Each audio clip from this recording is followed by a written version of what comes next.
মানসিক কাজ আর অবসাদ, মেন্টাল ওয়ার্ক অ্যান্ড ফ্যাটিগ, এটা নিয়ে আজকের আমি আলোচনা করব। কাজ বলতে আমরা সাধারণত দু ধরনের কাজ বুঝে থাকি, একটা হচ্ছে শারীরিক আর আরেকটা হচ্ছে মানসিক, অর্থাৎ ফিজিক্যাল অ্যান্ড মেন্টাল। মানসিক কাজ আবার দু ধরনের হয়ে থাকে, অনৈচ্ছিক এবং স্বেচ্ছাকৃত।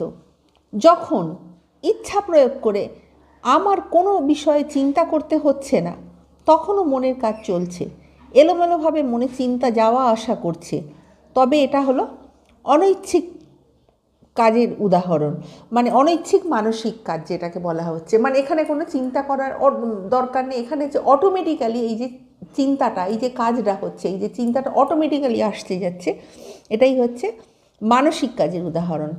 আর যখন ইচ্ছা প্রয়োগ করে কোনো উদ্দেশ্য নিয়ে কোনো বিষয় আমরা যখন করছি, সেটা হচ্ছে স্বেচ্ছাকৃত মানসিক কাজ। ঐচ্ছিক মনোযোগ ছাড়া স্বেচ্ছাকৃত মানসিক কাজে কখনো সফলতা আসে না। মনে মনে একটা হিসেব করছি, অমনোযোগী হলে কিন্তু সেই হিসেবটা কখনোই মিলবে না। এই ঐচ্ছিক মনোযোগ আবার কাজের প্রতি আগ্রহের উপর নির্ভর করে। স্বেচ্ছাকৃত মানসিক কাজ একটানা করে চললেই মানসিক অবসাদ দেখা দেবে। সুতরাং আমরা যখন স্বেচ্ছাকৃত মানসিক কাজ যখন বেশি পরিমাণে করি, তখনই আমাদের অবসাদ শুরু হয়। শারীরিক ও মানসিক উভয় কাজই সাধারণভাবে সম্পন্ন করা যেতে পারে, আবার নিপুণতা বা দক্ষতার সঙ্গে সম্পন্ন করা যেতে পারে।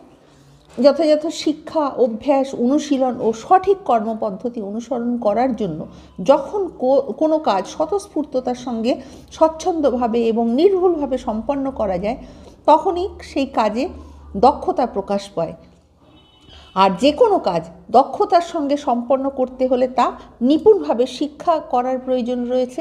সুতরাং পারফেক্ট কাজ শিখতে গেলে আমাদের কিন্তু স্বতঃস্ফূর্তভাবে শিখতে হবে, সঠিকভাবে শিখতে হবে, বিশ্রামের সঙ্গে শিখতে হবে এবং নিপুণভাবে শিখতে হবে।